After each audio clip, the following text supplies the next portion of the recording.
ஸ்தோத்திரம். மார்ச் 4. கிறிஸ்துவுக்குள் பிரியமானவர்களே, அனுதினமும் தேவனோடு. இன்றைய தலைப்பு, உப்பான கிறிஸ்தவரா? நீங்கள் பூமிக்கு உப்பா இருக்கிறீர்கள். மத்தேயு 5:13. சாரமற்று போகாத கிறிஸ்தவ வாழ்வு. கிறிஸ்துவுக்குள் அன்பானவர்களே, உப்பில்லாத பதார்த்தம் குப்பை என்பார்கள். எந்த உணவையும் எவ்வளவு நேர்த்தியாகவும் கவனமாகவும் சமைத்தாலும் அதில் உப்பு இல்லை என்றால் நிச்சயம் சுவை இருக்காது. இப்படி மனித நாவுக்கு ஒரு சுவையூட்டியாக உப்பு திகழ்கிறது. அதுபோல கிறிஸ்தவர்களாகிய நம்மையும் வேதம் உப்பாக சித்தரிக்கிறது. இந்த உலகத்தினுடைய உப்பின் பயன்பாட்டை குறித்து நாம் பார்க்கும்போது அது நல்ல சுவையூட்டியாகவும் பதப்படுத்தும் பொருளாகவும் சுத்திகரிக்கும் தன்மையை கொண்டதாகவும் இருக்கிறது. இந்த உப்பினுடைய சிறந்த தன்மைகள் நம்மிடம் உள்ளதா?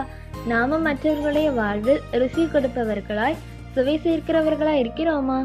நம்முடைய குடும்பத்தாரையும் நம்முடைய சமுதாயத்தையும் பார்க்கிறோமா என்று சிந்தியுங்கள். தீர்க்கதரிசி மூலம் கெட்டுப்போன தண்ணீரில் உப்பை போட்டவுடன் தண்ணீரே சுத்தமானது. இப்படியாக நீரூற்றையை சுத்தமாக்கும் தன்மை கொண்டது உப்பு.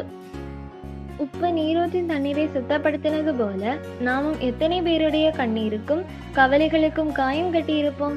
எத்தனை பேரின் பொறாமை நிறைந்த இருதயத்தை அன்பு என்னும் உப்பினால் சுத்தமாக்கி இருப்போம். சிந்தித்து பார்ப்போம். சாரமற்று போகாது நிலைத்திருத்தல். இவ்வளவு நற்குணங்களை கொண்ட உப்பானது சாரமற்று போனால் குப்பைகள் தான் கொட்டப்படும். அதுபோல நாமும் கிறிஸ்துவோடு ஐக்கியம் கொண்டிராவிட்டால் நாமும் சாரமற்ற உப்பை போல பயன்படாமல் போய்விடுவோம். உப்பை போல நாமும் நம் வீட்டாரையும் பிள்ளைகளையும் நண்பர்களையும் பாவத்திலிருந்து பாதுகாத்து பரலோகத்திற்கு சேர்ப்போமாக. உப்பு கரைவது போல நாமும் இயேசுவுக்காக கரைந்து விடுவோம். உப்பாக உலகத்துக்கு தப்பாமல் சுவை ஊட்டுவோம். சாரமற்று போகாமல் தேவ சாயலை அணிந்து வாழ்வோம். கர்த்தர் தாமே நம்மை உப்பாக பயன்படுத்துவாராக. ஆமென்.